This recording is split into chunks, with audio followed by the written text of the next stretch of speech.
have me back to RealmsCon. I've been told it's been 5 years since I've been here. So I'm one of the old timers for this place. It's grown a little bit. There's a lot more of you now. I'm so intimidated. For those of you who have no idea who I am, just look for a nice cool place to sit down. I'm Steve Blum. I'm a voice actor from Los Angeles. I've been at this business for over 20 years and started in anime. I'll probably die in anime. I love anime. And I'm probably best known in that world as Spike from Cowboy Bebop. And Orochimaru from Naruto, Zabuza. Kiyomon from Digimon. And who else? Liran from Gurren Lagann. Screw it and give it a hard handed twist. Just a piece of advice for all of you who are growing up. And then I migrated off into video games. I've done like 350 video games. You guys might know me from Call of Duty as Tanked MC. Lots of Call of Duties. I've been in all of them, but in Black Ops particularly as Tanked MC. Splattering zombies together, right? Yeah. Get those gut bags. In that, his Starscream, yes, in Transformers Prime. Lately, Zed from Star Wars Rebels is who you're speaking about. Right, yeah! Love to bash bucketheads. Then you bucketheads in the root of the bash. Wolverine, yes, you're the best there is at what you do, and what you do is okay. So, anyway, that's kind of what I do, and I am here to answer your questions. So, just raise your hand, or I guess make a line up here or something. Do we have a microphone for? We do, yeah. I think we have an extra microphone. Because I'd love to hear what you guys are actually saying. I get tired of the voice of me. Okay, awesome. So whilst we're doing that, why don't we form a line maybe up this aisle here and just come up with your burning question, and I'll try to answer it in English, mostly.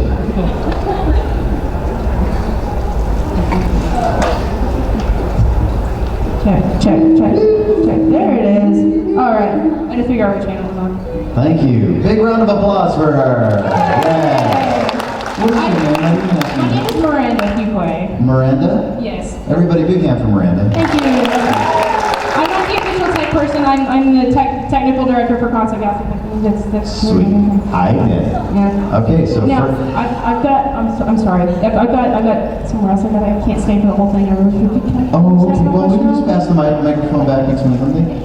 Okay. These are very capable human beings here. Okay, I just want to ask you a question real quick. Yes, sure. I didn't mean to cut. But I was curious, how did you get the role of Zeb on Star Wars Rebels? That's all, because I was like, oh my god, how did he get on Star Wars? It was a horrible Disney accident. No, Zeb, I auditioned for like everybody else, so I think I auditioned originally for it from home. It was called Wolf at the time. I had no idea what the show even was. I didn't know it was Star Wars. Zeb was called something else too. So I auditioned for this character. They gave me some rough specs on him. I think I did 3 different accents for the audition, and got a call back at Disney. And I didn't know that I had booked it until many weeks later, and I happened to be in England doing a Transformers convention when they called me. And they said, you got this role, you have to find a studio, and I found a studio in the middle of nowhere, in some guy's house. And taxi dropped me off, I didn't even know where it was. It was late in the afternoon. And I go in there and I'm looking at the script, and I see stormtroopers on the script. And I said, wait a second, is this Star Wars? This is Star Wars! And that was the big realization that this was actually a new series. I had no idea until I was actually recording it.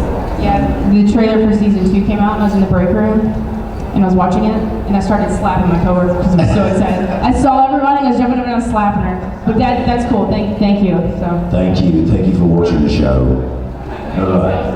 I'm so excited. Thank you so much. Brenda, everybody! Yeah. Woo! All right, fire away, my friend. My question is, how was it getting the role for Spike and Cowboy Bebop? Well, Spike. How did you audition for that?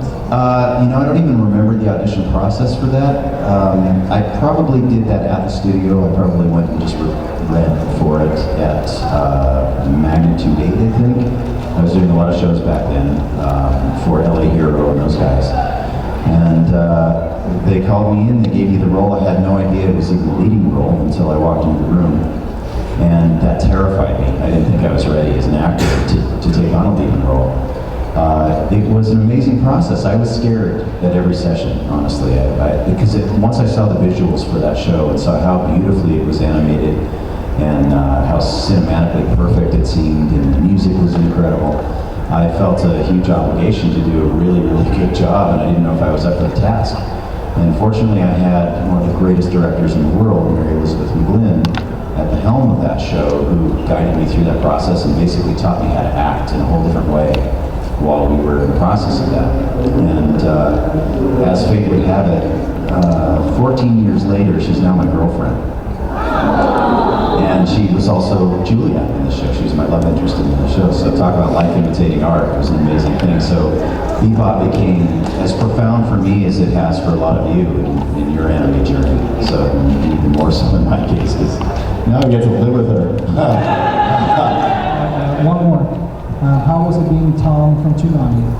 Well, Tom is still alive and well, and I still get to be Tom. Thank you guys for watching for all these years. Thank you. Yeah, give yourselves a hand.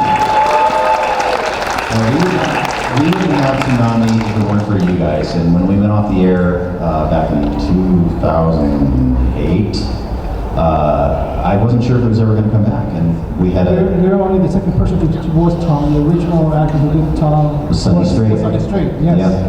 Yeah, I owe a lot to Sonny. Didn't want to come back and do it, or I don't know what the situation was with Sonny. When I booked the role of Tom, I didn't know that there was a Tom before. I didn't watch the show. And if I had known, I would have called him and asked him if it was okay. That's what I do with my friends. If I'm taking over a role on something, we all do that for each other in the voiceover community.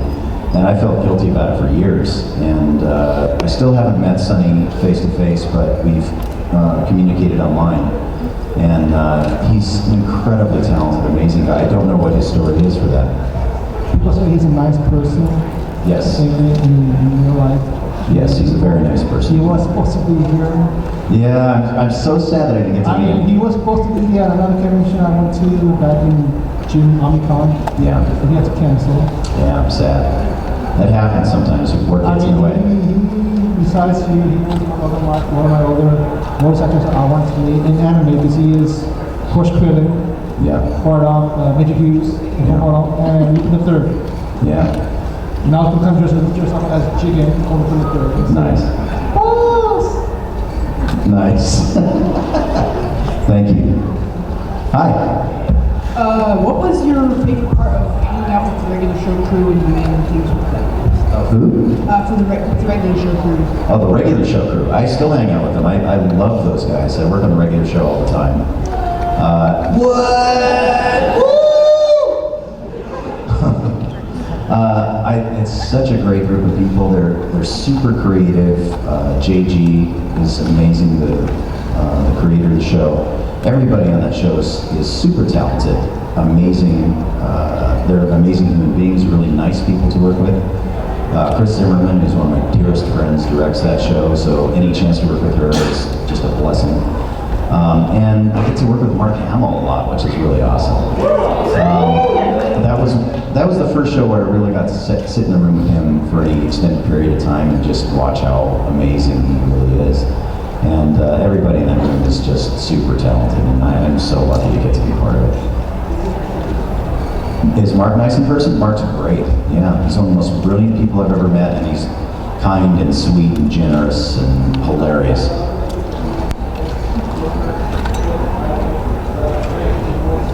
Yeah, Mark is my Joker. Yeah. All right, sir. How often is it that you actually get to work with the other voice actors? I've heard a lot of voice actors, I've been in a couple Q&As and they say like, oh, well they put us in individual rooms and I've never even met the people. How many times have you actually gotten to like see and work with other voice actors on shows? Well, it depends on the medium of the show. In anime, we always work by ourselves because it's just much more efficient. It's a much more technical process because we're matching the lip flaps of the original Japanese. So it's just more efficient if we have one person in there at a time. On video games, it's very much the same unless you're doing motion capture, and then they want everybody to together live on the stage, which I don't really like to do motion capture. I'm lazy, I don't like to memorize lines. And in original animation, like Transformers, like Wolverine, regular show, Star Wars, those kinds of shows, we work as a cast. And so I get to work with the other characters in the cast all the time in those shows. And for me, that really enhances the experience for us and for the audience, I think, in the end, because we get to play off of each other and we develop relationships. There's a show that I'm on called Transformers Rescue Bots, and it's a big cast, and we've become so close on that show that we text each other every single day. We're on like this big thread, we text each other, we know what's going on in each other's lives every single day.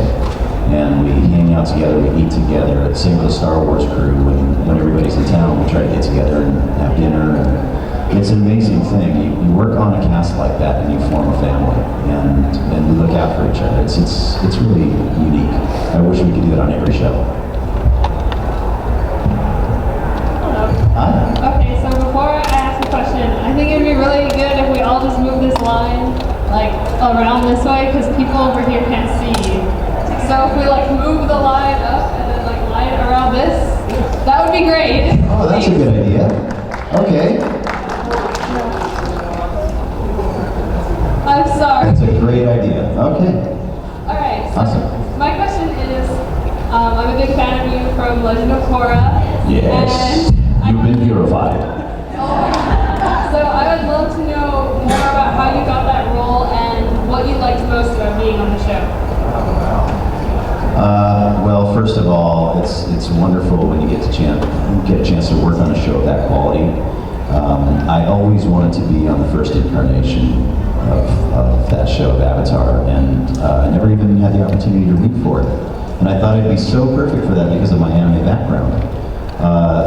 They did okay. They found the right people for that show, so I have no regrets about it. But working with Mike and Brian, the creators of the show, and that cast was unbelievable. The writing is so good, the animation is unbelievable, the attention to detail on the show is incredible. It's historically correct in the historical areas. It's even correct down to the point of the fighting styles, where every single fight scene you see in there is actually choreographed by real human beings. And I sat on stage with two of the Sifus, these kung fu masters, who actually choreographed these fight scenes that they would animate to. And it was amazing. There's this one guy, I don't remember his name, but he's a big man, and he does not look like he would be a kung fu fighter. But he specializes at the close range combat. And the other guy who was sitting next to him was this really fit, looked like he could tear your head off with his pinky, and he probably can. And he was saying that this guy could kill him in a heartbeat. He could just, and his heart would be, pulsating in his hand. But these guys were so accurate about every single movement, every single action in that show that that kind of detail is not lost on me. It's rare on a cartoon show to have that much love and detail put into it. So it was so great, and they gave me such a great juicy role. Milan was amazing. Yeah, so I'm on your side with that one. Thank you. Good to be here. I'm on stage. Yes. I guess you kind of answered this one already with motion capture a bit, but I do want to ask, why haven't you done live action? Who else here agrees that this guy would be great in an action movie? Yeah. Well, thank you for that. Again, I'm really lazy. No, I'm not a trained on-camera actor. I never had stage experience and never had classic acting training. I started as a voice actor. And so that's a whole different animal. You really have to know blocking, you have to know how your body looks when you're making certain movements. My whole career has been based on getting the sound out despite how my body looks. And lately I've seen video of what I look like in the booth, and it is horrifying. It is so gross. That's great for action. You're gritty. That's what people like. I guess. I don't know. Liam Neeson, he's ugly. I think he's a very handsome man. Yeah, no, I've never had to memorize lines, honestly, so I don't even know, that's a whole different skill set that I would have to learn.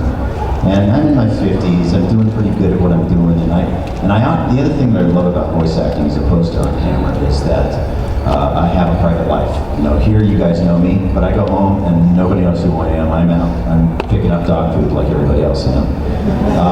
I like that, and also the on-camera world is me. The casting process for it is just me. I used to work for a film studio.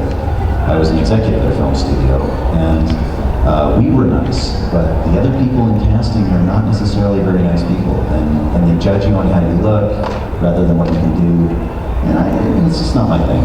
There are so many people who love it and crave it, and I couldn't care less. I just want to go home and play with my hands. Thank you. Okay. Hi. Okay, you kind of already answered this question, but your voice has a very theatrical quality to it. And I was wondering, is all that just natural? Did you do some sort of voice lessons? Or did you even take a theater when you were in high school or something? No, I screamed at my children. How did you get that gravelly voice? It's, well, I've kind of had most of this voice since I was 13 years old. And I was overweight, I was bullied, I was a kid that didn't fit in anywhere. And so the one thing that I had was my voice. And one of my brother's friends told me that he had the same sort of situation, that he would use his voice to intimidate people from afar, so they wouldn't know who it was. So I would see some guys who had beaten me up at recess down the hall, and they'd be out in the hall running around when they were supposed to be in class. And I'd say, "Young man, into class." And he goes, "No idea it was me. You'd kill me right now if you knew." And so it was like my own secret little superpower, you know. And so I just started developing it, and I just had a knack for hearing things and being able to mimic, especially with creature voices and things like that. So I've been doing that since I was a little kid, and I did it for fun later on, leaving messages on my answering machine. And I did one as Goofy, and it was just, "Hello, Mars, you've reached me, leave a message."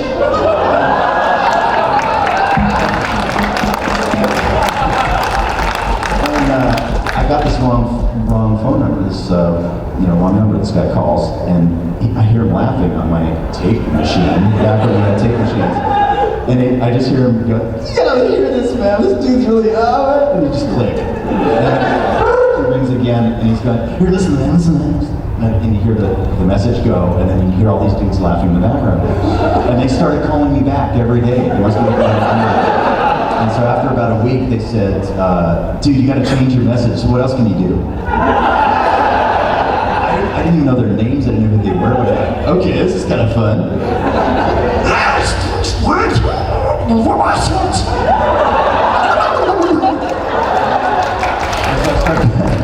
I started going through Warner Brothers characters and Disney characters, and I started changing it every day. I had no idea at that time it was going to turn into a job. I was just doing it for fun and to mess with people. So fortunately, 20-something years later, it worked out. Okay. Thank you. Hi.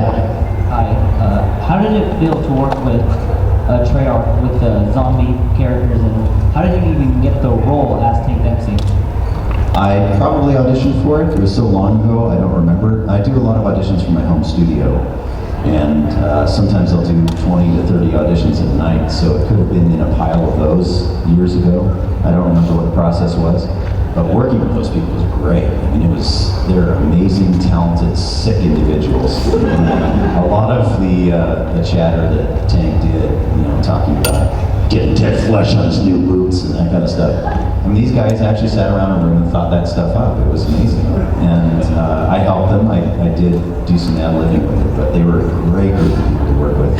And I'm still doing Tank. I mean, we're still doing things with the zombie stuff. And it's just as much fun now as it ever has been. And I wanted to know if you can sign my Call of Duty games. I have them over there. I want to know if you can sign them. Well, I'm going to be signing all weekend. I actually have a area in the autograph area, so come on over to the autograph area. I'll be there all day tomorrow. So just come on over and I'll sign it for you. All right. Okay. Blum. Hi. Really big fan. Just wondering, really quick, can your spike voice say "See a Space Cowboy"?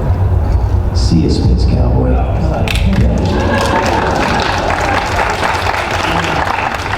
In regards to continuing, they brought back the original, they brought back the Black Ops 3 zombies, and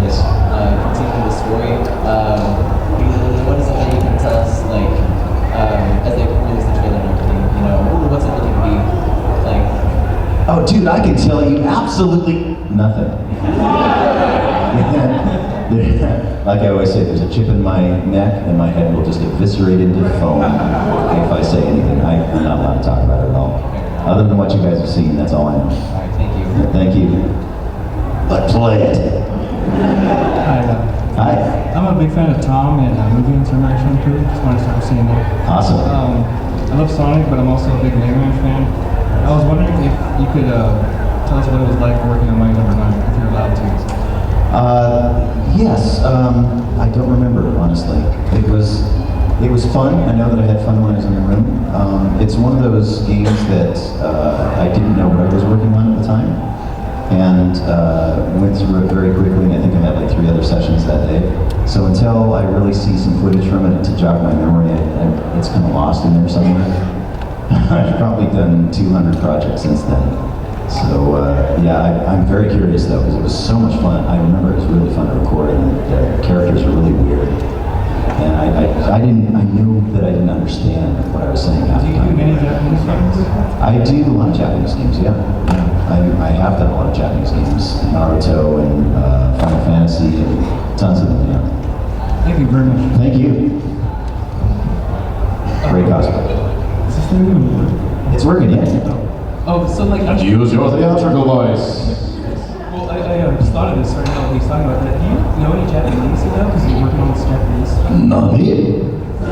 That's all I know. Konnichiwa. I don't know. I don't speak Japanese, no. I really should. You'd think, after doing this for 25 years, that I should speak Japanese, but I'm not that smart. So I'm a voice monkey. That's what I do. Like my second question. Well, like I think for my question, I was gonna say your interview with Chris Leffer, I really like it. Oh yeah. Like Tom Tsunami. Oh, thank you. But my second question, she goes, Wolverine. Yeah, Bob. Dude, that was like my thing for you, you know. And I was curious as to like what is the likelihood of Wolverine maybe returning with you filming his voice. Well, I'd like to play Wolverine anytime they'll hire me, Bob. The problem is that I think it's caught up with rights issues right now. I think Fox controls Wolverine right now, and I don't know what their deal is with Marvel. And Marvel historically has licensed their products out to other companies who produced them. So every time I've played Wolverine, I've had to re-audition for it. It's just new teams, different production companies, so I don't know what the status is of all that stuff. It's not really my area. But if they ask me, man, I'm in. I love Wolverine. It's one of my favorite characters of all time. It hurts probably more than any character I have ever played. Just physically doing that all day long. Fun fact, every time Wolverine does a claw swipe, well, not every time, but almost every time, I fart in the booth. So listen for that the next time you're playing the game.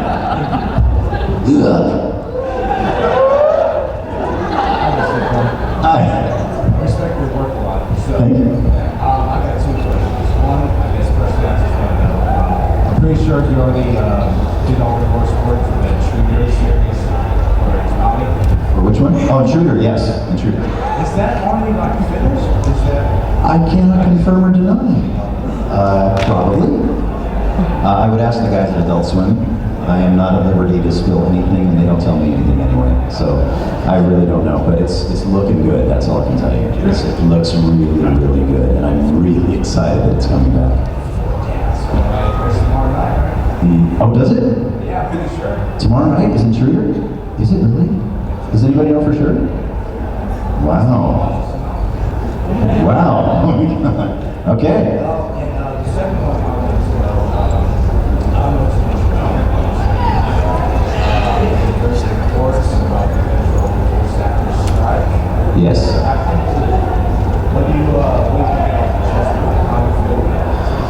Well, I mean, there's not too much I can say. There's been what they call a media blackout, but basically it's the gist of it. Are you guys familiar with this strike now?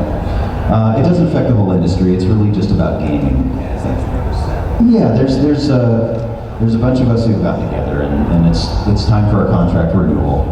And we've been working under the same contract that we've had for I think since the 90s. And it's time to change the contract. The industry has changed. We've all changed. Some of these games are selling billions of dollars worth. medium has changed. Yeah, the medium has changed, and people are getting hurt physically in the booth because of the screening. Especially, that was my thing. That was what I was fighting for. Because especially with newcomers coming into the room, people who aren't really familiar with how the voice acting world works. A lot of times, every scream that you hear, we actually have to do all those, and we have to do each one of those screams sometimes 10 times. So, they'll say get electrocuted, but you're getting electrocuted by a cattle prod in the leg, in the groin, in the stomach, in the chest, in the neck, in the face, and they want all those to sound different. So we'll be screening for, if they had their way, 8 hours, which is, it can cause permanent damage to a human being, yeah. So personally, I was fighting for the vocal stress thing. That was my thing. To limit it to 2 hours, which is reasonable for the same fee. So basically, you're getting like stunt pay. Yeah, a normal session, a normal union session is 4 hours. So I was trying to limit it to 2 hours for screening, and you get the same amount of pay. So it's not really a pay raise, it's just protecting the throat. Oh. Yeah, I've passed out in the booth before. Yeah, I've passed out screaming before, and many of us have. And a few of my friends have had to have surgery because they've hurt themselves. But there are many other things in this contract too. We're fighting also for performance capture people to get recognized under our union contracts. The people who do performance capture, the mocap, where they're actually physically acting out these characters that you guys love so much. It's demanding work, and a lot of times it can be dangerous. They're working under the same conditions that stunt people do on movies, but there's no protection for them. There's no stunt coordinator, right? And so that's something that we just want. It's just safety. That's really just safety. Yeah, so you guys have been trained so it's really awesome. Well, my friend Phil Lamar was hung by a wire without any real professional supervision. I mean, that's stuff, you can die from doing that. So I don't know what it was for, some game, but people are swinging sticks at each other, and you got a 30-pound stick coming at your head, you should have a stunt coordinator protecting you against that. And then the other thing is that we were trying to get a little more money too, if that was possible. And that's a whole other can of worms to keep up. But basically we wanted to bring awareness, and the reason I participated in it is that we were told in the negotiations that performance by voice actors and performance capture people does not matter, that they can get anybody to do this work. And this is work that I've trained for 20 years, and most people have trained for 10, 15, 20 years also. And so they say, go ahead, go on strike, and we'll just fire all of you, and we'll hire people from our office to do the work. And I think that would make a difference to you guys out there in your perception of how the game plays to you. So that was really what I was standing up for, more than anything else. So thanks for caring.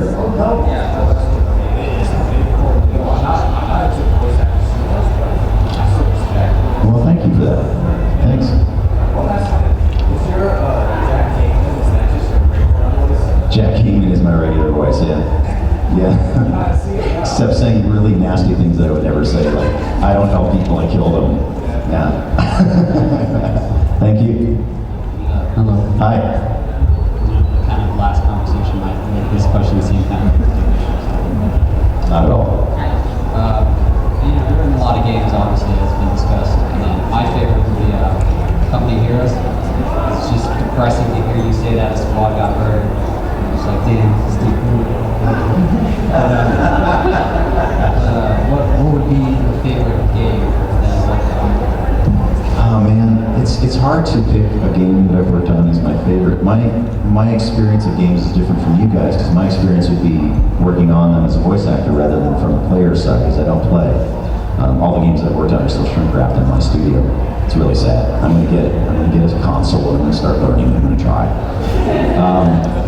But man, so many of them have been so much fun. It's really hard to say. I think Mass Effect was really great. Working on Blum was just such a beautiful character. I really love that character. And Ogren was really good from Dragon Age. You guys know Ogren? He just had the best lines, like misery, vomit, malt liquor. Reminds me of home. I love that stuff. And Crash Nitro Kart. I got to play Crash Bandicoot in that, so that was one of my childhood fantasies, to get to play Crash. So just when I walked in the room and got to say, That was, thank you. Hi. I use Western McKenna, and I don't know what's going on that, so it's all blurry. Oh, okay, sorry. It's alright. So, you good. Okay, good.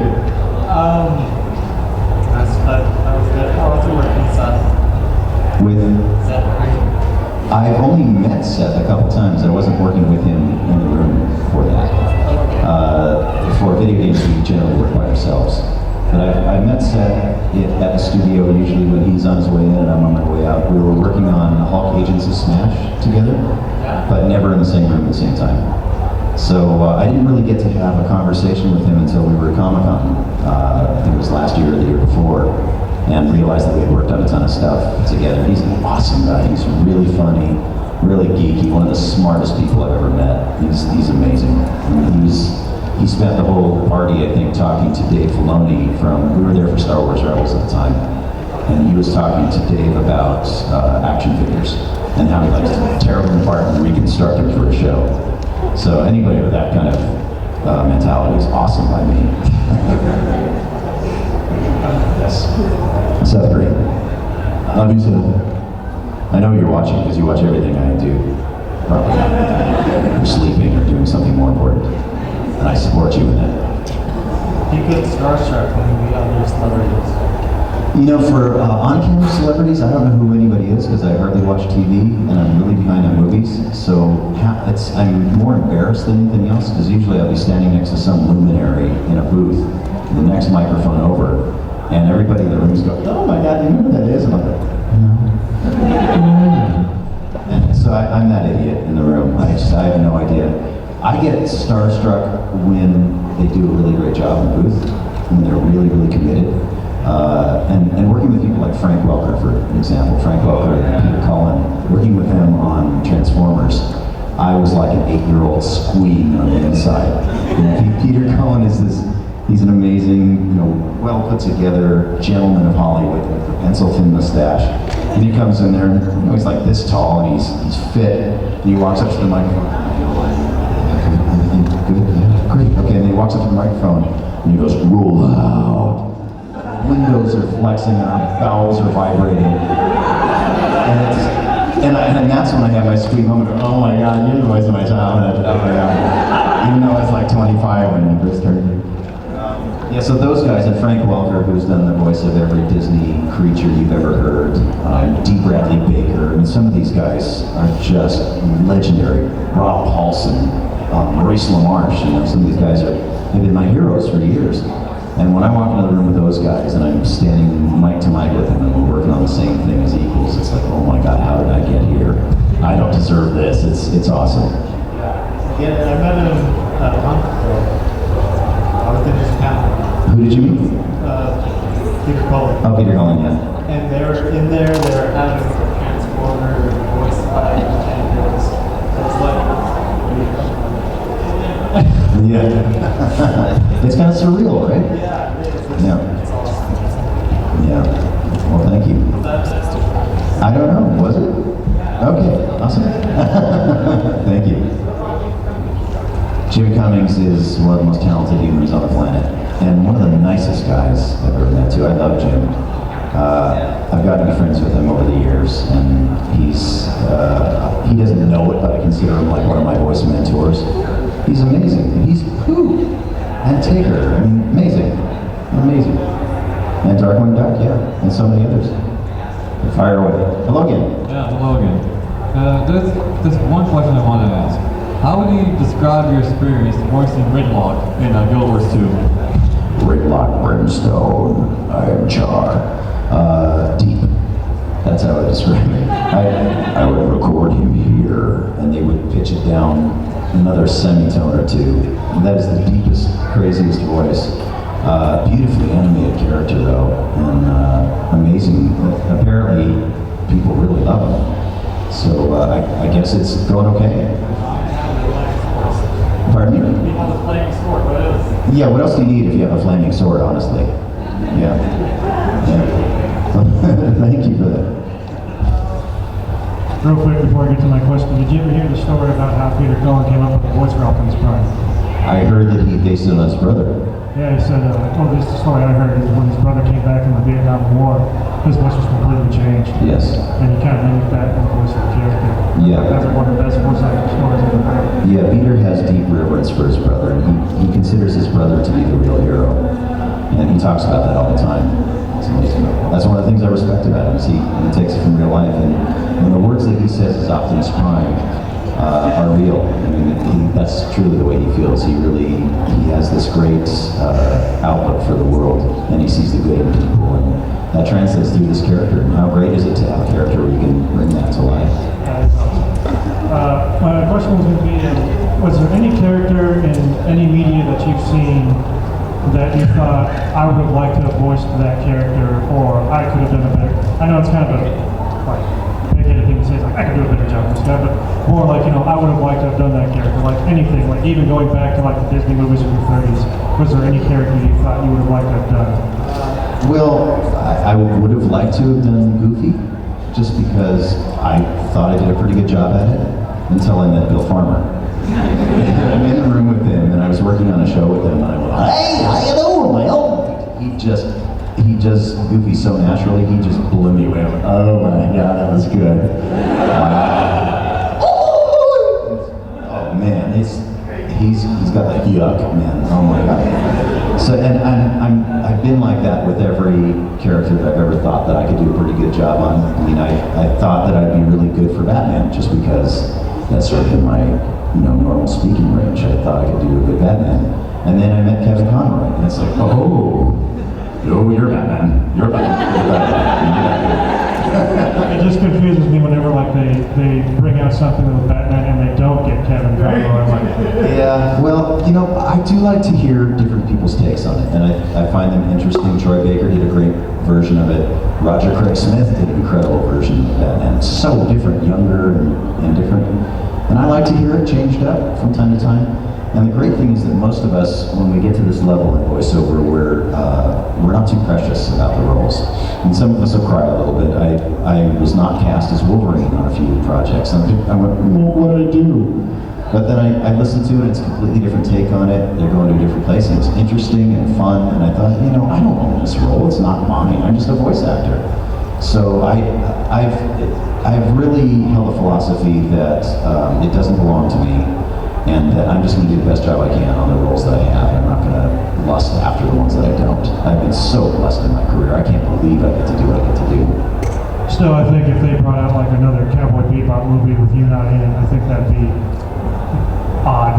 Well, they were talking about doing a live action one for a while, which is not something I'd want to do. I wouldn't want to be the live action Spike, but I would love to do like a voiceover cameo in it.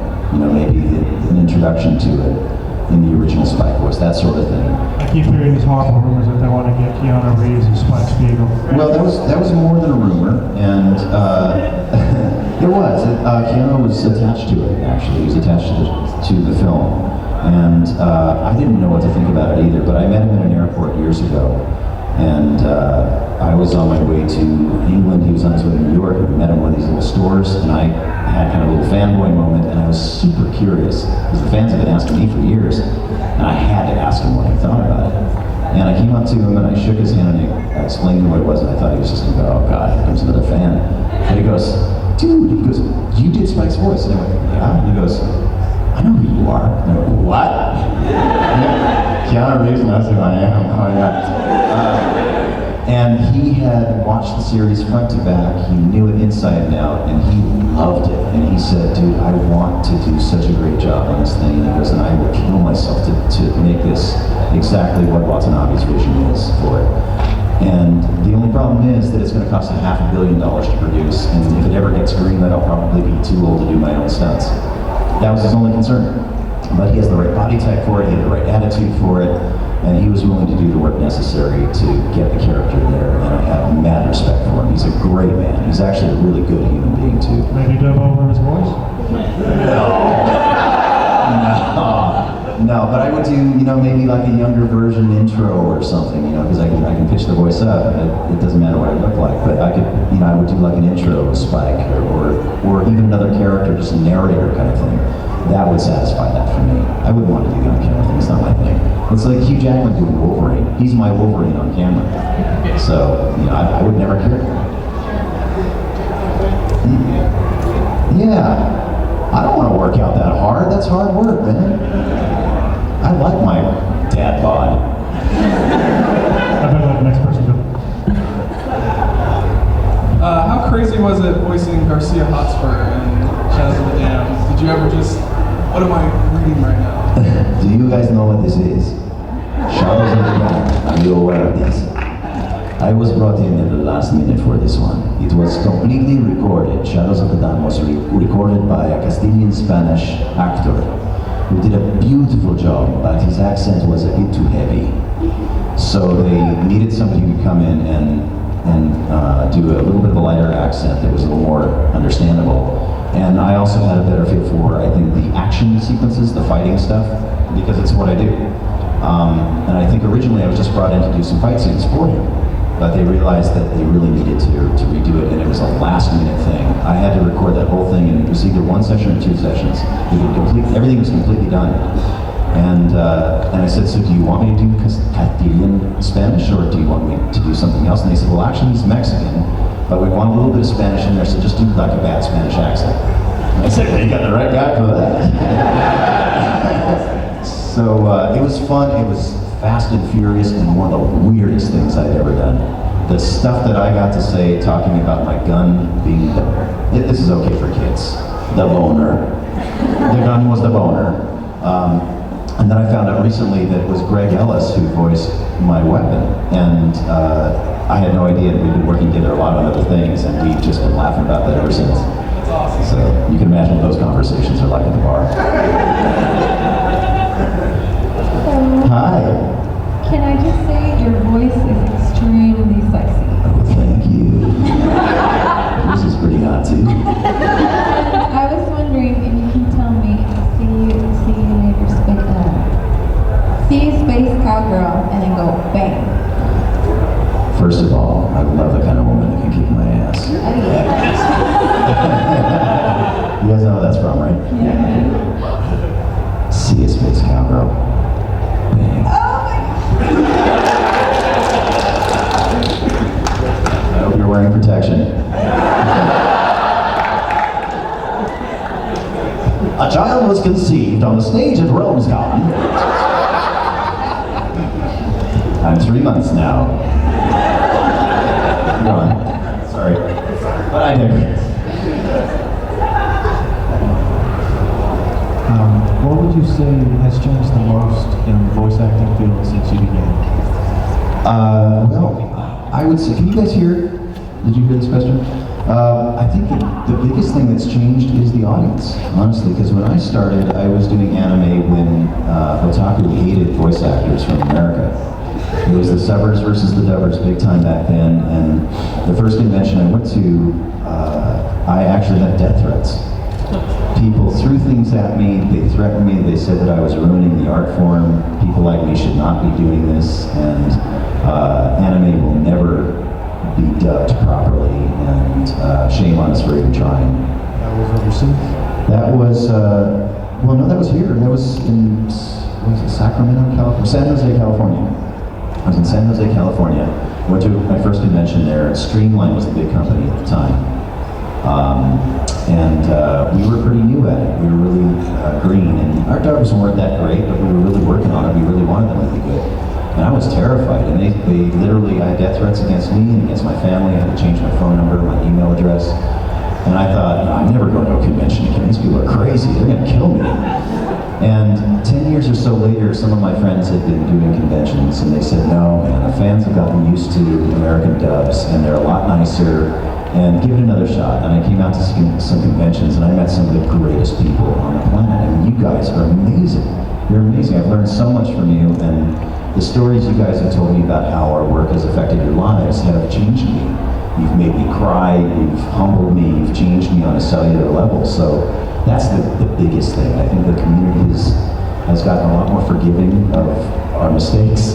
And the greatest byproduct of it growing as big as it's grown, I think, is that it's given a place for people to go. These conventions are such a great place for people to go who else otherwise may not feel like they fit in society. There's a lot of people, a lot of us, I was that way too. I was a misfit. Like I was saying, I was overweight, I was really insecure. I got bullied all the time. And I felt like I didn't have a place in the world. I didn't really deserve to have a place in the world. I wasn't good at anything. I was just average at everything in my life. And in this community, we can dress up, we can look however we want, we can say whatever we want, we can be as weird as we want, and we get celebrated for that. And that's awesome. That's what that's the way it should be. We should be celebrated for our creativity. So I love you guys. You guys are my family, and that's the greatest thing that's coming. Thank you. Thank you. Hey, how are you? Doing good. My question is a bit of a two-parter. First one was, out of all the video game projects you've worked on all throughout the years, what are some of your favorite ones you had some of the best experiences working with? Video games particularly? Yeah, just video games particularly. Well, we talked about that a little bit before. The ones I mentioned before certainly would apply. Man, it's so hard to whittle that down because I've worked on so many. One of the ones that I really loved working on that probably most of you have never heard of is called The Dig. You guys ever heard of The Dig? It's an old LucasArts game. And I got to play a German guy named Ludwig Brink who was a terrible person. He was awful. And he stuck his hand in a crevice on a thing trying to get some crystal, and his hand got stuck and he had to cut off his own hand. It was awesome. I love that. And I was working with the people from Star Wars. I was working with LucasArts at the time, who thankfully have employed me for many, many years. And the first game I did for them was Full Throttle. And then I got to do a bunch of the Star Wars games. And I think that sort of led me up to where I'm working in Star Wars now. So that holds a really special place in my heart. Also, X-Men Legends was the first time I played Wolverine. So that was sort of a benchmark for me. So many of the games, though, I mean, for different reasons. I've had a great time working on all of them, except the ones that they hurt me. The second part was, I know you've worked on loads and loads of Star Wars game projects all throughout the years. And I was actually curious about this. We never got to see the game released. Were you actually cast as any role in the Star Wars 1313 that they were coming out with, that they had to cancel at last minute because of the buyout?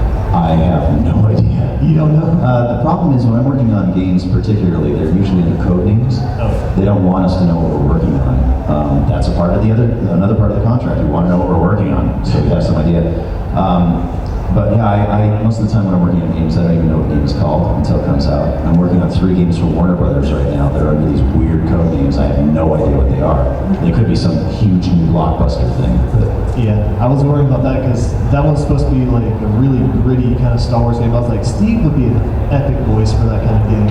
No idea, man. But I might as well have just asked. I was really curious. We never really saw any much of a cast list for the games. Oh yeah, I'll have to look it up. I don't know. Yeah. But I'll ask them. I'm still in touch with the guys who used to be at LucasArts. I'll have to ask them. Okay, thank you very much. Thank you. Question I don't know the answer to. That's great. Hello. Hi. First off, big fan. I love your work in Bebop and Shampoo. Thanks. Well, I'm aspiring to become a voice actor myself, and I was wondering. You mentioned that some of the roles, like they would take a toll on the voice. Yes. Yes. What are some ways that like you could either recover or cope with any particular way? Well, one of the ways is doing less of it.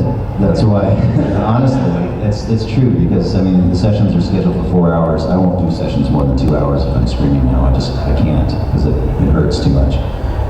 So shutting up is the first thing. Once you finish the session, just shut up and stop talking to people. I drink a lot of water through the session, before, during, and after the session. I have some throat drops that are actually Chinese herbal concoction. They're called Golden Throat, and I give them out to all my friends. That really helps to kind of ease the pain, and it lubricates the throat. You really want the throat to be lubricated as much as possible. Hot tea is good, but not anything that's too tannic. You want something like a peppermint tea, like herbal teas, that sort of thing. But really sleep and rest are the best things that you can do, and shutting up, honestly. And no matter how well trained you are, you're going to hurt yourself if you're screaming for any length of time. I've seen guys go down in like 18 seconds, and they're not able to function after that for the rest of the session. They'll do one scream, and that's it. It'll blow out their throat, and they go to the doctor. I mean, it can be that damaging. So I know how to scream. I do a lot of it, but I really try to limit it as much as possible. All right then. Okay, does that help? Oh, like no coffee and no dairy products while you're working, and no sugar. Because all of that stuff is going to create phlegm in your throat. It's going to cause problems for you. All right, well, thank you very much, sir. You're very welcome. Like him, I too am looking to possibly break into the realm of voice acting. And I was wondering if there was one piece of advice that you knew getting into it, what would that be? Like if you wanted to know, like what do you know now that you wish you knew then? That's the question. Well, I would be cheating you by giving you one piece of advice. The best thing I could do would be to tell you to go to a website that's created by Dean Bradley Baker. If you guys are not familiar with him, he's one of the greatest actors of all time, in my opinion. He's working constantly still today. A dear friend of mine, and he wrote a website called iwanttobeavoiceactor.com. So I would go there, and he has called 10, 15 years worth of experience into this one website with step-by-step instructions on what to avoid, what to do, exercises, what business is, what business isn't. And he really gives like a $10,000 masterclass for free. So I would just go there. That would be the best piece of advice I could give you, because he's really, and it's a gift that he's given to all of us. I mean, I've read it too, and I've learned things in there that I've used. And he's a master at what he does, and he really cares. So iwanttobeavoiceactor.com. Thank you very much. You're very welcome. The one thing I would say is do it because you love it. Don't do it because you're famous or rich. You'll never be disappointed. Hi. Hello. So I met you at San Japan, and I was going to ask you something about the healer tank baby from last time, but I thought I'd change my question. No, she's not here to voice the nipple. Instead, I wanted to know if you could tell us a story about either the most embarrassing or the funniest thing that's ever happened to you in the booth. Oh wow, there have been so many. Many of you may have heard this before. I may have told the story at San Japan.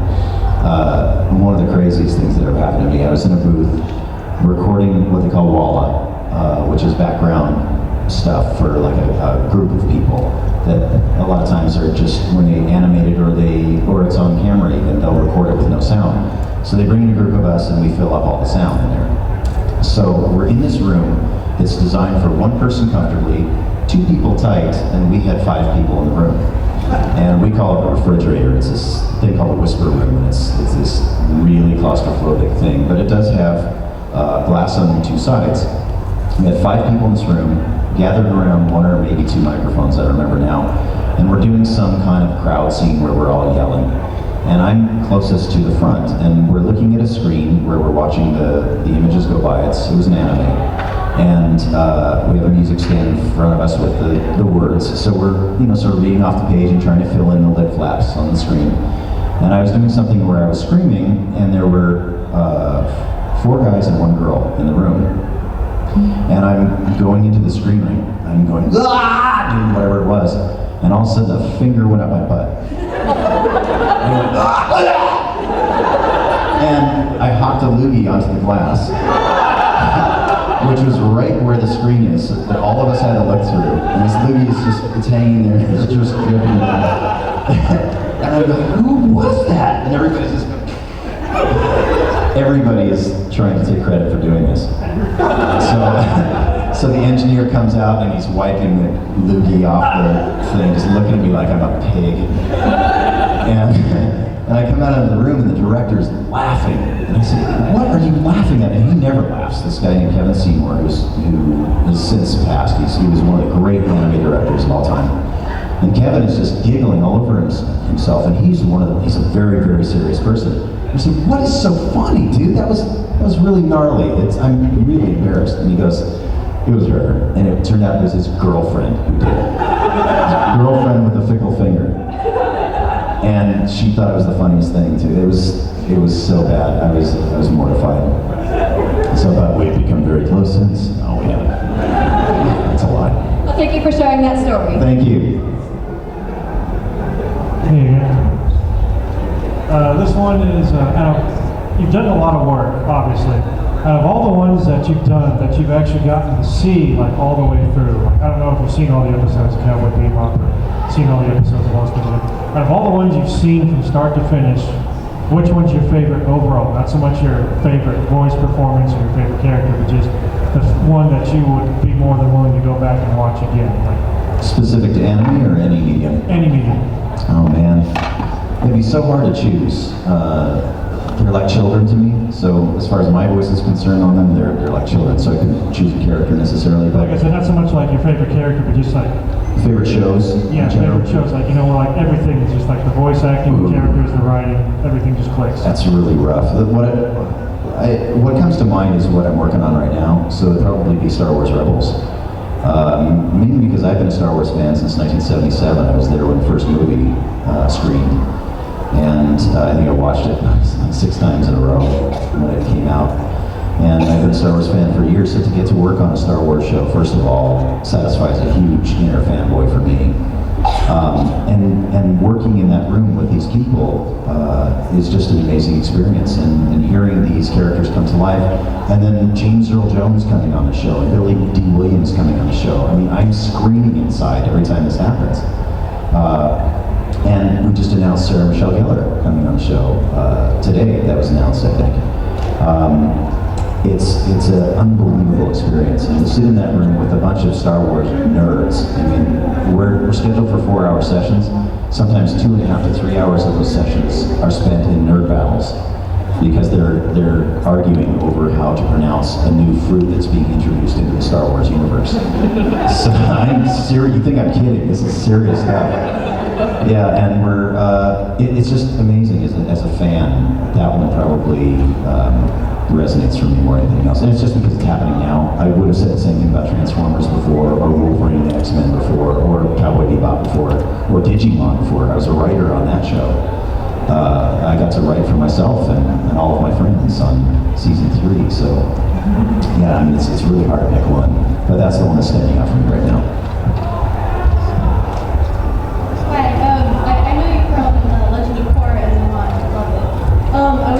Glad I'm on your mind. A million of them. I was wondering if you could do the "You Have Been Purified" thing. For you? Yeah. What's your name? My name's Lily. Lily, you've been purified. Thank you. You're very welcome. No bending for you either. Hi. Little sister, do you have a name?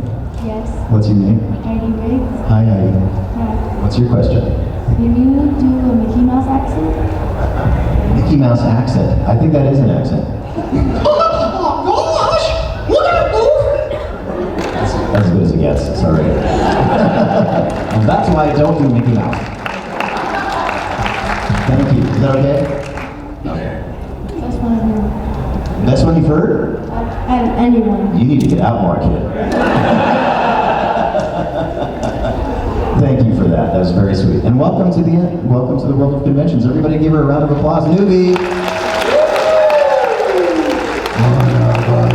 One of us. And just so you know, it gets worse from here. It doesn't get better. Thanks, Heidi. That's good sistering right there. Good sistering. Hi. How are you? Very well. Are you ready for battle? Yes. I wanted to know how you were contacted to come back as for Toonami. But that whole That was an amazing thing. After being off the air for 4 years, I had been in touch with the guys from Toonami, and so they brought me in occasionally to do commercials for Adult Swim and for Cartoon Network. I consider them my friends. They're my family. I've known those guys forever. They asked me if I'd be interested in doing this little April Fool's prank, and we were going to take over the network. Were you guys aware of this? Does everybody, everybody know how this happened? So it was an amazing thing. They got free programming. All of the licenses were free that night for them for Dragon Ball Z and all the other great old shows, and they wanted to show Toonami in its glory day for that one night. And it was really meant to be a gift for the fans and sort of a love letter and a thank you for all the years of tuning into Toonami. because they were all still there. They all still loved it. They're all anime fans, and they didn't think it would go anywhere from there. Well, there were two reactions to it. One was, "Oh, this is awesome," and the other reaction was, "I hate you for teasing us like this. This is horrible. You guys are evil." And what happened though later on that night, we were about halfway through the broadcast, and I think I got a phone call or an email from Gil Austin, who's one of the head honchos over there at Adult Swim.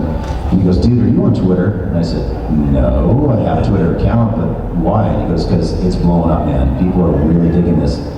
And so I signed on to my Twitter account, and my Twitter feed instantly started blowing up. I had like 20 followers. That night it went to like a few hundred followers, and maybe even 1,000. I think it hit 1,000 followers in one night. It was crazy. But the viewership that night for Adult Swim went from their normal viewership of like 200,000 views to about 1.3 million in one night. And so the guys at Team Gil and I were sitting on the phone going, "Dude, I can't believe this is happening. I cannot believe this is happening. This many people still love these shows." And I said, "Well," I think we were both saying, "Oh God, I wish we could bring this back." And Gil was saying, "Yeah, I do too, but I don't think there's any way. The network isn't interested. I've been pitching it for years. It's been off the air for 4 years. I just don't know if it's ever going to happen. But, maybe these numbers will help us out." So he actually went to the network, and he said, "Look, we've got over 1 million viewers in the middle of the night on a Saturday. I mean, this means something, I think." And they said, "Fine." After months of complaining, I guess it was about 3 or 4 months later, Gil called and goes, "Guess what, dude?" He goes, "They caved." He goes, they said, "Okay, you can put on your stupid little show again. We're not giving you any money. You guys have to do it all in your own time for free. But you guys can have this slot of space and go ahead and do your show." And they put it on the air, and you guys tuned in. And prior to that, we were doing these Twitter storms every Saturday night, and you guys were staying up all night with me doing them, and it was an amazing phenomenon. The network got flooded so bad that we shut down their website a couple times. You guys spoke, and you spoke loudly, and so you guys are the reason the tsunami's back. And I'm so grateful for all of you. Yeah, please all So I'm working with the same producers, the same editors that were there, whatever it was, 12, 15 years ago. And a lot of them are still doing it in their own time, after hours. I send them an email at 10 o'clock at night my time, which is 1 o'clock in the morning, their time, and they're still up working on stuff on their own time for free. And that shows the love and dedication of this community, and these guys are our people. So, kudos to the guys on William Street at Adult Swim, and thank you all for doing that, man. You guys brought back Tsunami, so thank you.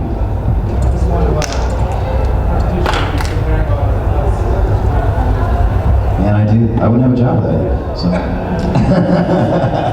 I'm grateful every moment of every day. Thanks a lot. Are we out of time? We're not out of time? Are we out of questions? Anybody else have a question?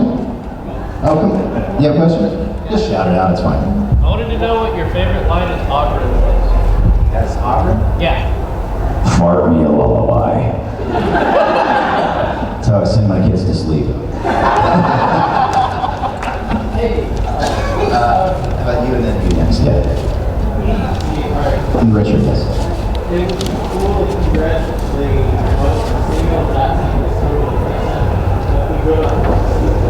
I can't do that here because I think it's an 18 and over thing. There's a naughty word in there. But I would love to do that. Yeah, I would love to do that. I will do that someday. Okay, you got a question there?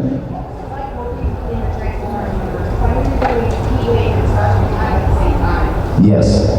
Working on both of them at the same time is sort of a weird thing. Working as a Decepticon and an Autobot at the same time was a really weird thing. Well, Starscream never really knew where he fit in. He could have gone either side very easily, depending on who did his bidding. But I love working on anything Transformers. I'm a Transformers fan. I love it. And Rescue Bots has a special place in my heart. We've touched a lot of little kids and a lot of parents with some family-friendly Transformers viewing. And I love that. I'm a dad, so I like to do stuff that's kid-friendly sometimes too. And I got the coolest line in the show. I get to say, "Rescue Bots, roll to the rescue." So, yeah, that's pretty cool. I like that.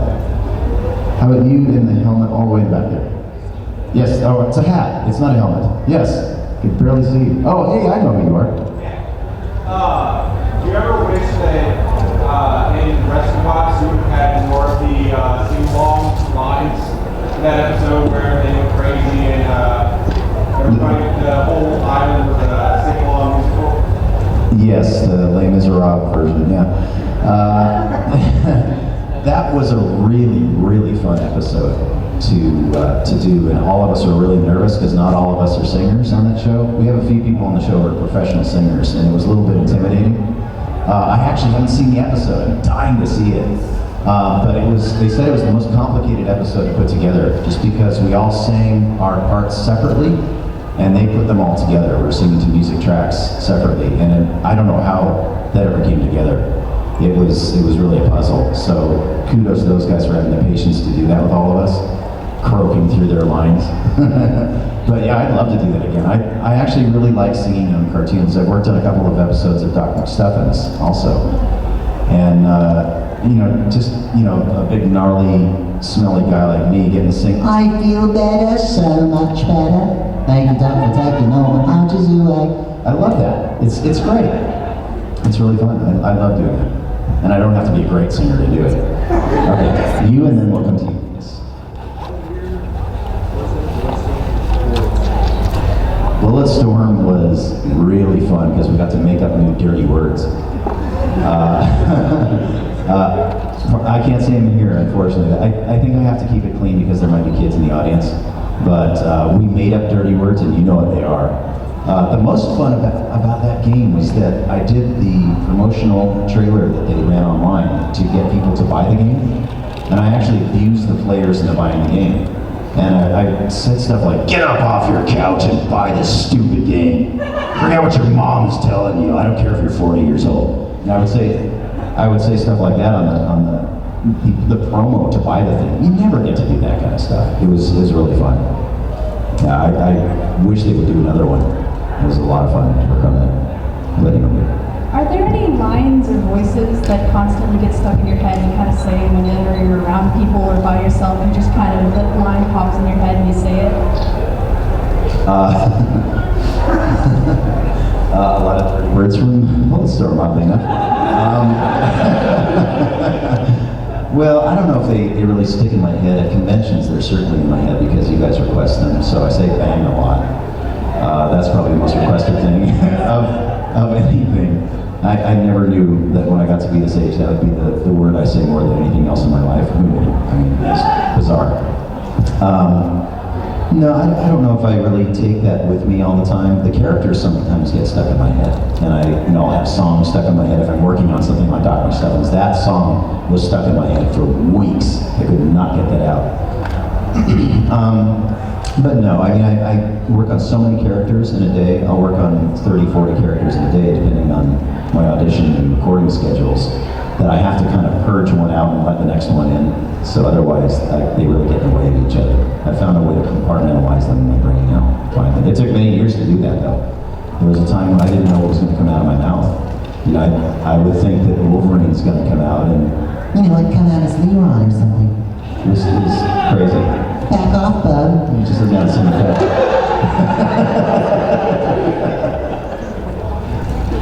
Okay, her, and then I'll come back to you. So, has there ever been a time where you go to an audition and then, or you walk out and then your partner says something afterwards, like you see your work afterwards and you think, I could have done that better? Or is there any stories like that you have for us? My best work has always been in the car. On the way home. Well, fortunately, most of the time I do auditions from my house now, so I have time to play with them and get them where I want them. So if I do have a thought after the fact, I can go in and re-record it. But in the old days, we had to go to casting studios, voice casting studios, and everything was done that way. And whatever you do there is the way it is. That's the way it's going, and you have to just leave it there. And I learned early on just to leave it in the studio. I didn't have any regrets about it, but I certainly had that conversation in my own head. And especially if I'm doing a job where I'm doing a lot of ad-libbing, I'll walk out of the studio and I'll think of something much funnier in the car. And that happens all the time still. But I can't beat myself up about it. What I do is I just sort of put it in mental Rolodex. And I think the next time I have an opportunity for a situation sort of like this, I'm pulling that out because that was funny. And I'm using it. I think that's very good advice for everyone. Yeah, I think so. I mean, one of the other great pieces of advice I could give is don't have any regrets. And, you know, I did a lot of terrible jobs even before I did voiceover work. I did some of the worst jobs a person could actually be asked to do. But they molded me as a person, and I used that information. I mean, I used to do some really terrible stuff, and I've actually found uses for almost all of it in studio sessions. So, you know, somebody will say, well, oh my God, what is that like cleaning up condoms from a parking lot? I'll say, well, I know. I can tell you. Yeah, and you know, you can use that, you can source that as an actor. Everything that you do in your life can be used for something else. And I think that's true of any business too. Thank you so much. Thank you. You got a question here? I was working on Ben 10. Ben 10 was awesome. I got to work on a couple of different incarnations of Ben 10. I was there for the first season. I got to play Heat Blast, talking about how his butt was on fire. And it was fine because he couldn't feel it. Ghost Freak, who was really strange, and I got to use 2 different voices at the same time. That was kind of fun. And Vilgax, who was basically yelling at Tennyson with a bunch of tentacles on his face. The good kind.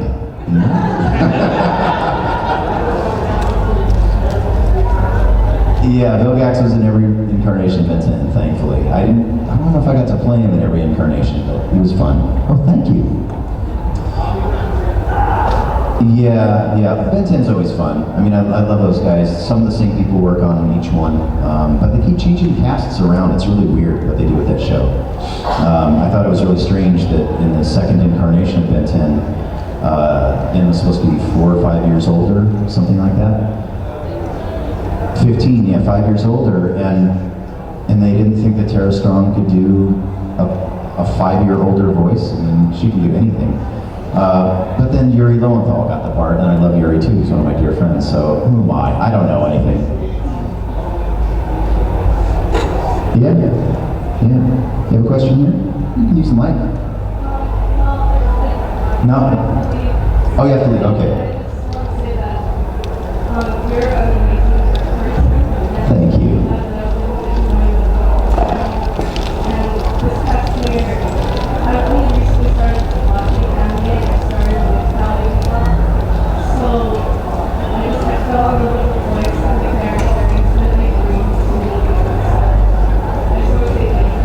Oh, thank you for that.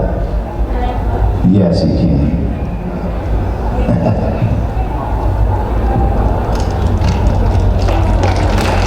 Thank you. Bebop's pretty good place to start, I think, right? Yeah, pretty good. How about you, sir? Bit of a technical question for you. I'm sure a lot of the aspiring actors might know what I'm talking about here. But as far as microphone brand, what would you kind of like to for the sound quality of like a Neumann, a Shure, something like that? What would you prefer? Well, actually, those are my 2 top brands that I personally work with in my home studio. I started with a Shure SMK or KSM 27. It's a large diaphragm mic, but the reason I chose Shure is because I drop stuff. And Shure microphones are really strong, and you can hammer with them practically. So that was a great mic for me, and it also is great because of my deeper voice range. Now I'm using a Neumann 103, TLM 103 in my studio.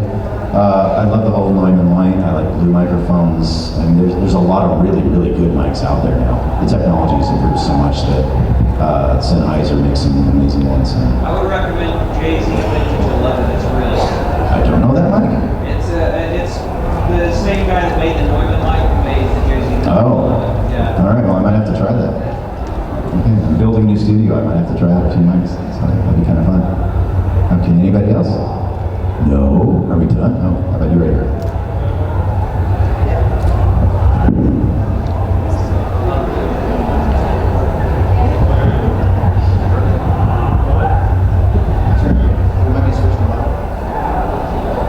Experiencing technical difficulty.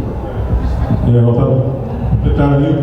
Do you have another project to do?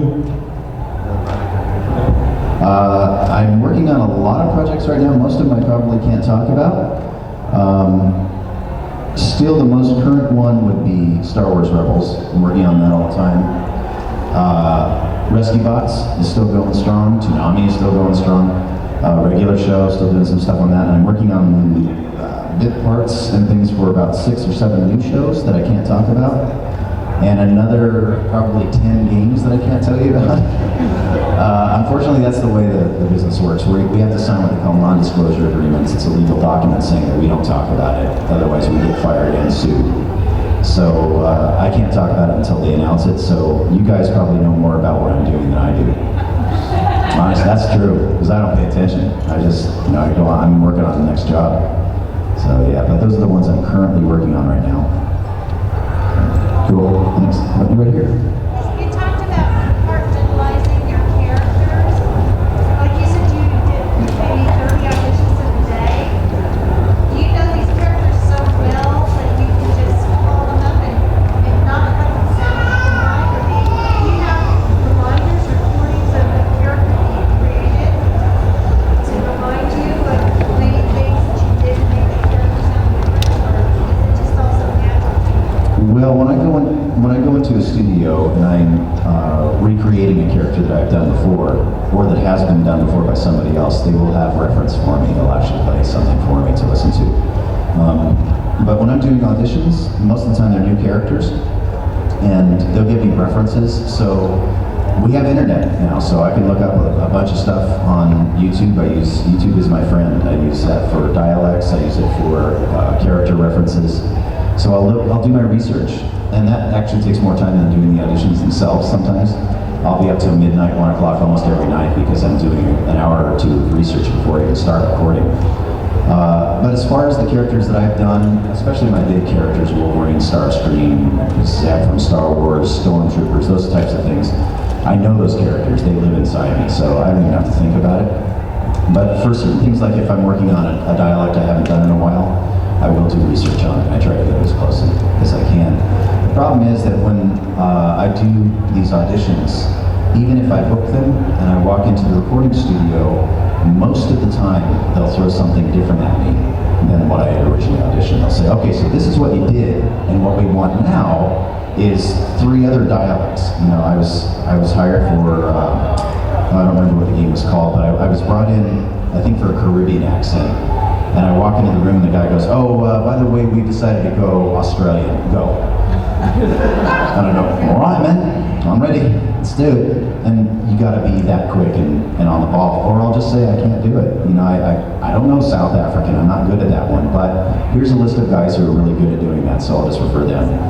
So it's kind of half and half. I have a lot stuck in there still that I can refer to, and a lot of it's muscle memory in the throat.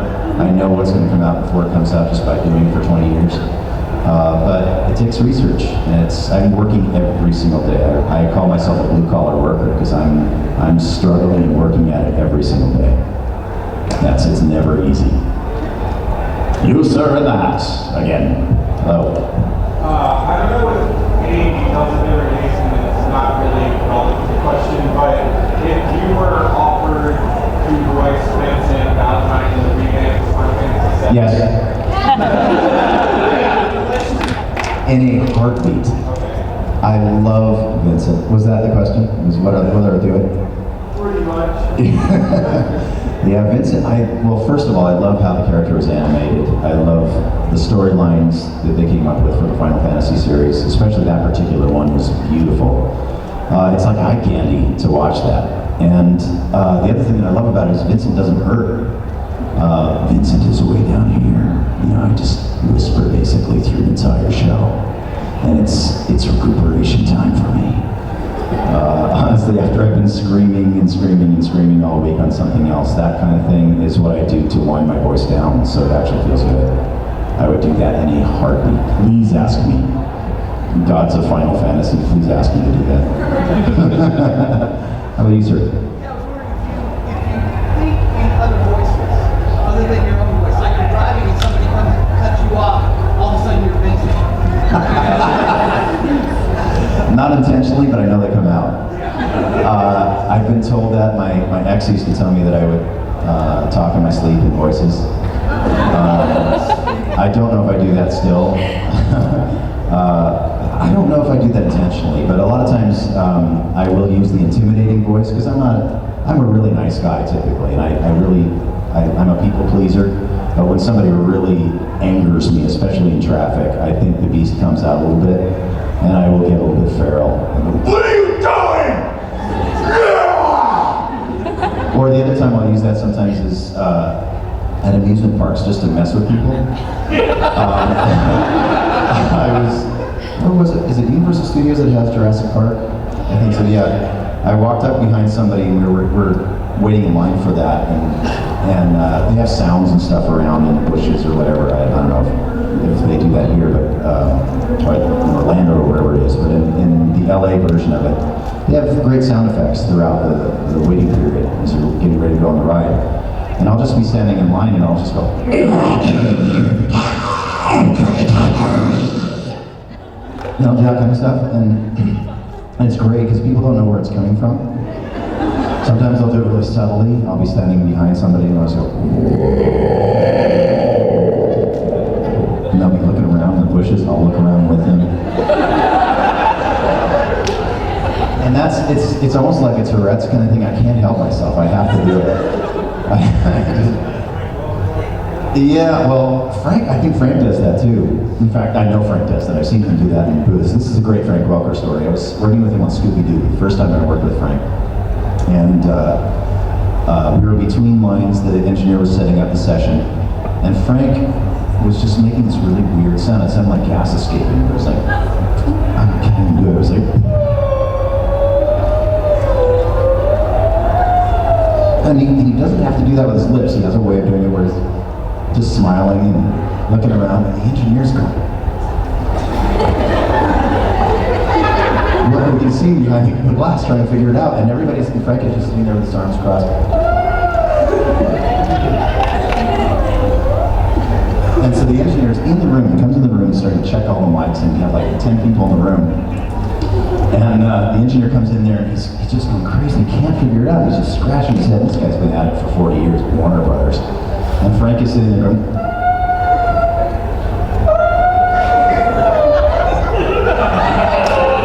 this is like an 8-year-old's grin on his face. It was the funniest thing I'd ever seen, and the engineer wanted to kill him, but he loves Frank so much that he goes, Braves are boxers.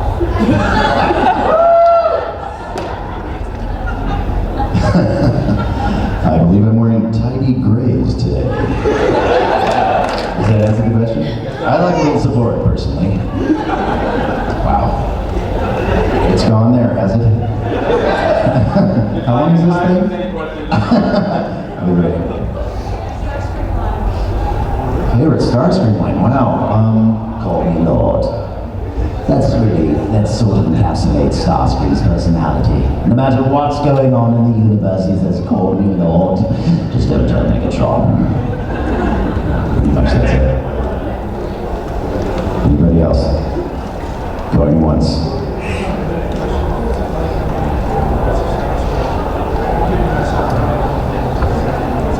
Chris Latta.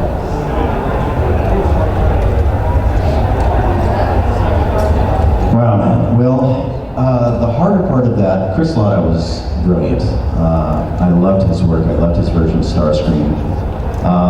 But actually, that was occurring when I was already an adult. I was already having kids, so I wasn't tuned into G1 at that time. So I didn't really have that connection with his voice as much as a lot of the younger people do.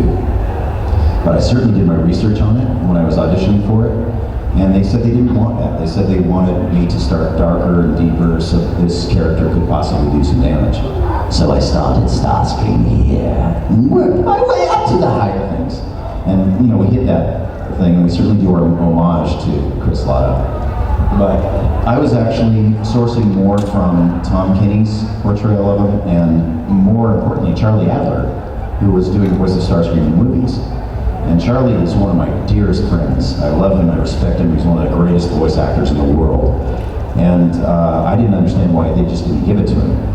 And so I called him when they booked me for the role, and I asked his permission. I said, dude, you know, you're my Starscream now. Why would they be hiring outside of that? And he said, well, there are a lot of reasons for it. And he goes, I can't do it. And he goes, God bless you, make $1 million. And so with that blessing, I went forward and I made my own creation of Starscream, and I was just hoping the fans would like it. Fortunately, they did. But what really gave me closure was I was doing a podcast with Rob Paulson called Talking Tunes. And the girl who was coordinating his podcast was Chris Latta's daughter. And she came up to me before we went on stage, we were just about to go on stage, and she goes, I just wanted you to know that my dad would really approve of your version of Starscream, and you've done a really great job. And I stood there and I sobbed. I mean, I couldn't believe that I was getting a blessing from Chris Latta's daughter to do Starscream. So that made it okay for me. And I'm just glad that you guys have accepted my humble version of it. So, and I got to wear heels. Anybody else? Are we cutting this? Okay. Yes. Okay. Right after. How about right after? Because pandemonium will ensue, even though you run the Magic School Bus. Magic School Bus. She brought back such happy memories for me today. Here's her. As you might be aware, there's a new Dragon Ball series that's been released. And I would think it'd make an amazing addition to the Dragon Ball family. Would that be something you consider doing? I would love to work on Dragon Ball. Unfortunately, it's not where I am. It's in Texas, here in Texas. I think they're recording in Dallas. I don't know where it is actually, but I'm in Los Angeles, and so it's it's a situational thing. I don't think that I'm able to record for that. So I'm sure that they have a great talent pool here in Texas, and whoever books these roles are going to be amazing at it. I would love to do it, but it's just not my role, I guess. And you? What would I like to play? Oh, anybody but Broly. I don't want to scream. I don't know. Who do you think I would be right for? Be the casting director. Who do you think I'd be right for? I don't know. All right, well, okay. Moving on. How about you? What was your favorite part of voicing in Digimon? I loved almost everything about Digimon. I worked on that show for 3 seasons. I got to write for Digimon for 2 seasons. I was one of the main writers on season 3 and season 4. But season 3, getting to play Guilmon was one of my favorite experiences of my lifetime. It's just a sweet, warm, wonderful character. There's so much heart in that show. The writing was so much fun. They let us really play, and they let us make it funny in areas that really weren't from the original Japanese. The cast was really tight. Even though we didn't work together in the same room, they would have rap parties. And one of the most fun things that we did, we had a rap party at a bar, and they called it Dirty Digimon. And they took all of these excerpts from the show that we couldn't show on network, and they would cut them together, and we did karaoke live to these scenes. And so we would put words in the mouths of these creatures that were not acceptable to a younger audience. And they had Digimon peeing on logs. I mean, it was crazy. The weirdest, wackiest stuff that I've ever seen in an anime besides hentai. But it was really fun. It was innocent, there wasn't anything really terribly nasty in it, but it was really fun, and it was a really great group of people. And the other character I would say would be JP, who was a little kid from season 4, more overall, sort of overweight, very insecure. That's who I was when I was growing up. I was a little bullied kid who just didn't feel very good about himself. And so I related to that character, and it was fun to actually play a character that I understood. So that was kind of cool. Digimon had a lot of heart. They talked about some real issues. So I really appreciated that. Anybody else? Okay. Oh, we're out of time. We are officially out of time. Well, thank you guys so much for coming. I'll see you this weekend.